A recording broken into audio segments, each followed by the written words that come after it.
portal LN21 continua repercutindo a questão do incidente ocorrido na Praia Grande no último domingo, dia 14. Nós tivemos a oportunidade de conversar com o professor e pesquisador Otto Bismarck, agora presidente do Instituto Argonauta, o oceanógrafo Hugo Galo. Hugo, mais uma vez, obrigado aí pela atenção. A gente tem trocado muitas informações aí desde o domingo. Eu queria agradecer a sua atenção com o portal e gostaria que você começasse falando para a gente como que você avalia toda essa repercussão, porque existe realmente muita preocupação, ainda existem muitas dúvidas e, claro, existe muito medo por parte da população. O Instituto Argonauta, inclusive, chegou a soltar uma nota oficial para tranquilizar as pessoas. Eu gostaria que você falasse a respeito de tudo isso. Na verdade, eu acho que incidentes acontecem, né? O Otto, que é a referência sobre o assunto, que foi procurado pela gente, né, chegou à conclusão de que foram dois diferentes, né, animais entre o dia 13 e o dia 14.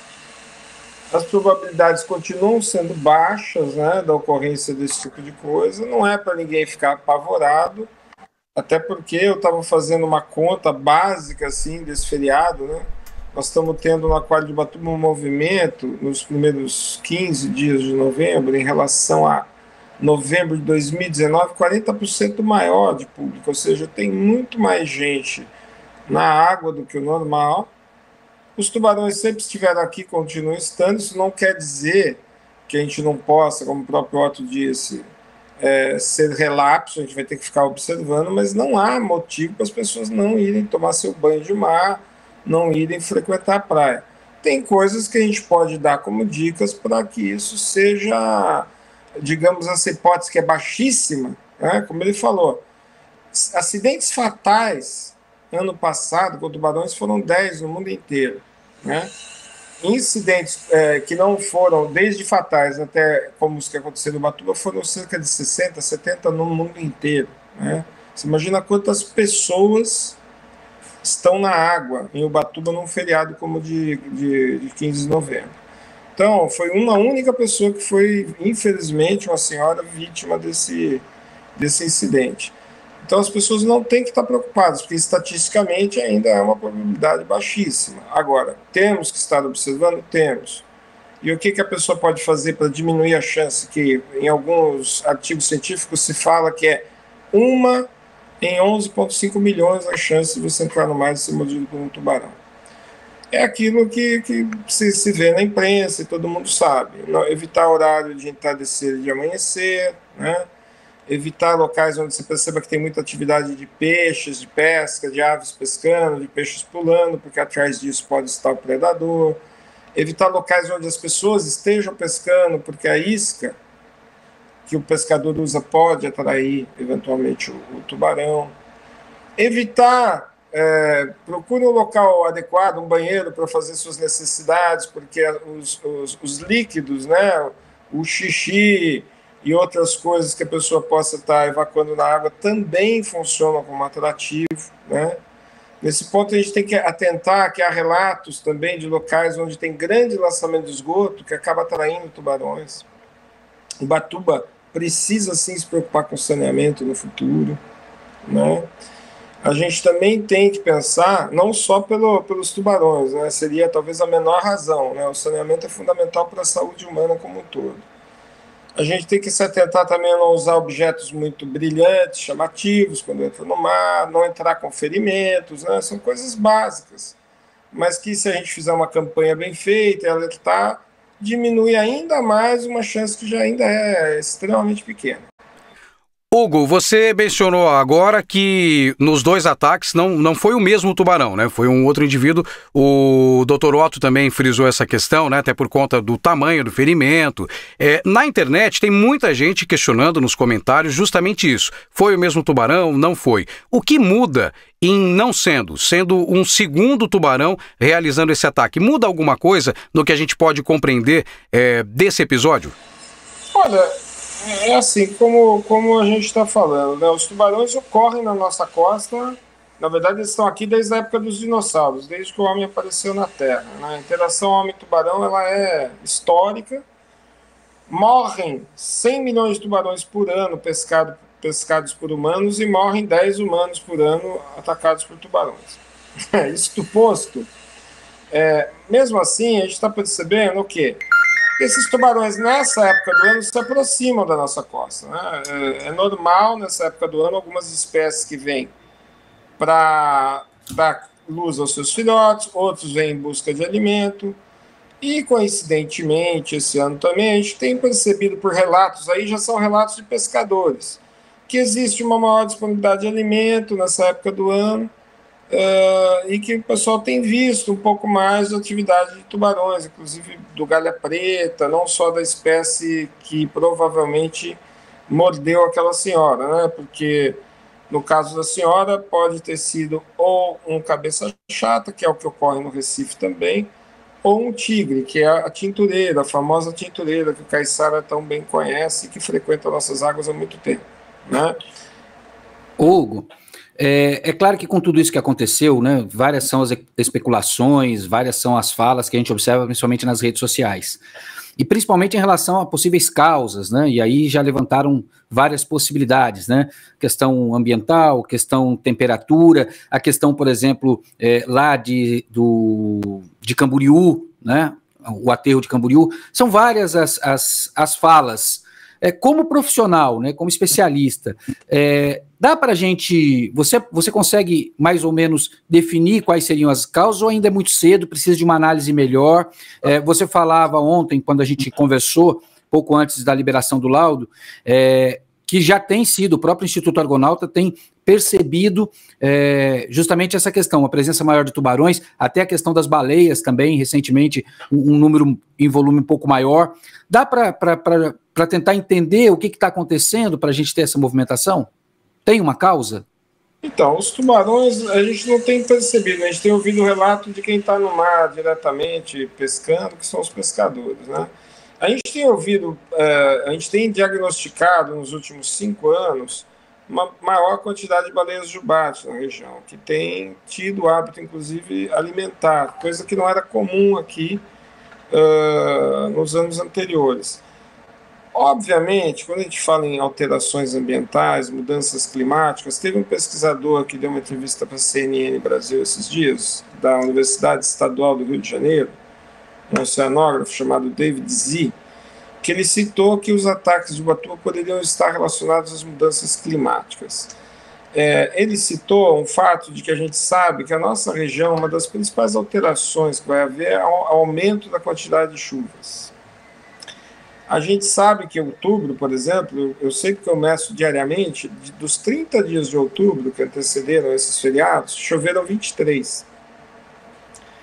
Né? Então, assim, isso pode estar levando uma maior turbidez para a água, pode não, com certeza leva, porque os rios levam a terra tem nutrientes, além de a água ficar turva, ela fica o que a gente chama mais produtiva, porque ali tem um adubo que vai gerar uma produção primária, assim como o esgoto também, né? Vai acabar levando uma eutrofização. Uma questão sobre as chuvas, eu cheguei a entrar em contato, inclusive, com a Climatempo, porque a gente teve um regime de chuvas diferenciado, né? O volume, segundo a Climatempo me informou, no mês de outubro, ficou dentro da média. Porém, nós não tivemos pancadas de chuva, né? Nós tivemos chuvas aí ao longo de vários dias, você mesmo mencionou 23 dias. Essa mudança também na maneira de chover, né? Chovendo pouco todo dia, interferiria também nisso? Ajudaria a deixar a água ainda mais turva ou não?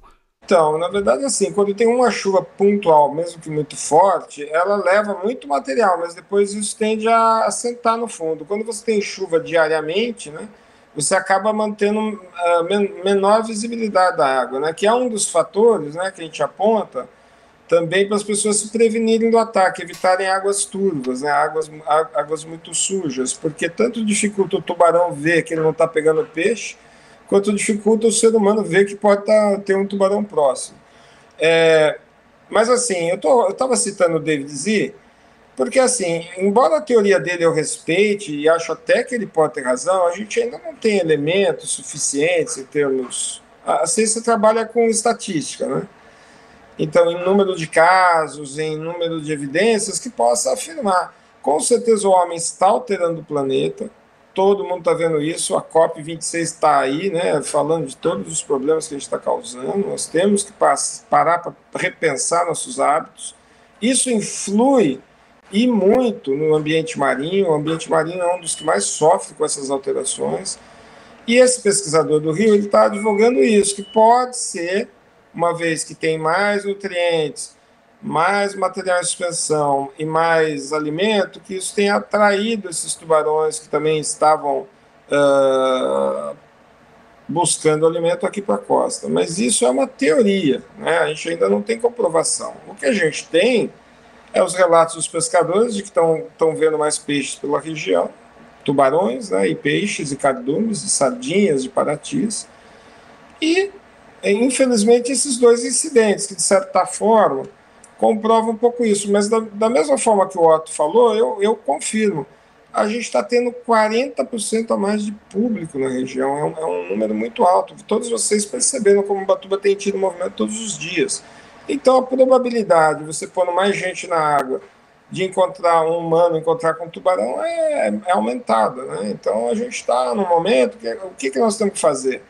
Observar, ninguém tem que entrar em pânico. O Ubatuba, ele brincou, né? O Ubatuba é um lugar maravilhoso, nós temos que aproveitar o Ubatuba. Ninguém vai deixar de entrar no mar porque uma pessoa foi mordida por um tubarão. Seria um pânico desnecessário até este momento. A gente não tem nada que indique que isso vai ficar se repetindo. Se houverem mais casos, aí realmente a gente vai ter que começar a elaborar outros protocolos. Uma coisa que eu queria pedir aqui, até fazer um apelo às autoridades, Ednelson, você soube a dificuldade que nós tivemos em ter material para enviar para o pesquisador. Ou seja, é muito importante que as equipes de pronto-socorro, de bombeiros, de Santa Casa, qualquer um que atenda um caso desse, que registre os ferimentos, que registre bem os dados da vítima, para a gente poder realmente chegar a conclusões mais,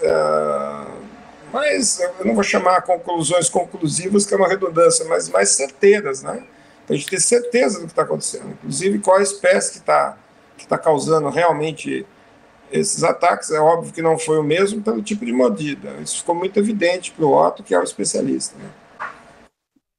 né?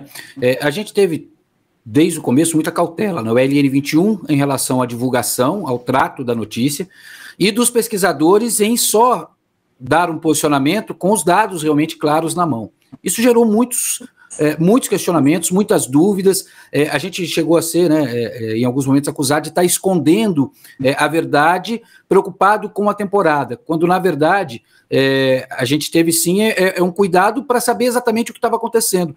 Mas haviam poucos elementos, então havia uma dificuldade um pouco maior, né, para poder fazer esses cálculos. Você chegou a receber informações nesse sentido, questionamentos também, para que se posicionasse de uma forma mais rápida em relação ao ocorrido? A gente ficou no escuro, né, Ednelson? Você foi até uma peça-chave como repórter, ético que você foi, né, e em levantar os dados reais. Ninguém quer mentir para a população, né? Eu recebi ligações aí de pessoas da cidade aí me pedindo para não declarar. Eu falei, não, eu não vou fazer isso. Eu vou dizer a verdade. A verdade é esta, né? Até o momento tem um pesquisador gabaritado, conceituado, que conhece esse tipo de problema, que não sou eu, inclusive, mas que eu ajudei ele a obter a informação através, inclusive, de você, e que nos deu a informação de que foram 2 incidentes com tubarão. Isso não é bom para a cidade. Eu acho que o que é bom para a cidade é a gente tratar nosso turista com respeito, com carinho que ele merece. Então, dizer que a verdade é fundamental, né? E assim eu estou aqui à disposição. Certo. Mais alguma pergunta, Alan? Eu queria saber, Hugo, você falou da questão de fazer o registro, né, adequado dessas ocorrências. O diretor da Santa Casa disse, inclusive, para a gente que deve criar um protocolo. Você está acompanhando alguma ação das autoridades no sentido de repente, montar um comitê, alguma ação conjunta entre Instituto Argonauta, Corpo de Bombeiros, SAMU e Santa Casa, que acaba tendo esse primeiro contato com as vítimas? Eu vou procurar essas autoridades, vou oficiar e vou dizer da importância de que haja um protocolo. Vou pedir, inclusive, ao Otto, porque a gente normalmente segue protocolos internacionais, né? que vão facilitar na hora de... Esperamos e rezemos que não tenha mais nenhum incidente, mas se houver, que a gente chegue mais rápido às conclusões, até para a gente poder entender melhor se isso é uma coisa pontual ou se vai se tornar uma coisa que vai ter continuidade. Esse é o grande X da questão, né? Você falou da Climatempo. Há uns anos atrás eu fui dar uma palestra para a Semana Oceanográfica da Scientific American, e logo após a minha palestra tinham 2 pesquisadores da Climatempo, e eles estavam citando justamente o aumento de chuvas na nossa região como resultado da mudança climática. E eles estavam notando um aquecimento da água do mar aqui à nossa frente, o que era uma vez em um ano e seria só um fenômeno, se tornando um padrão, ou seja, quando isso começou a se repetir 3, 4, 5 anos seguidos e essas chuvas fortes começaram a ficar permanentes, eles começaram a ver que já havia um padrão, e um padrão é diferente de um fenômeno. Nós estamos hoje com um fenômeno. Se isso começar a se repetir, vira um padrão. Aí a gente tem que estabelecer as causas e tentar fazer medidas para poder evitar, né? Justamente nesse contato que eu fiz, eles citaram justamente isso, a maior umidade vinda do oceano como a causa da chuva mais frequente no mês passado. Exatamente, é o que a gente percebe. Está havendo um aquecimento global e a nossa região está no planeta e ela está sofrendo as consequências. Que em alguns locais vai ser desertificação, em outros vai ser derretimento, e aqui está sendo muita chuva, e vai continuar sendo, né? Então a gente precisa estar atento aos efeitos dessa chuva também. Não que eu possa afirmar que os tubarões estão ligados a isso, mas existe essa possibilidade também. Perfeito. Hugo, mais uma vez gostaria de agradecer a sua participação, a atenção que você tem dado ao portal LN21, e a gente está à disposição sempre para trazer as informações aí. O Instituto Argonauta tem as portas abertas aqui para a gente poder esclarecer a população. Eu que agradeço e um abraço aí para vocês e para todos os espectadores. Obrigado.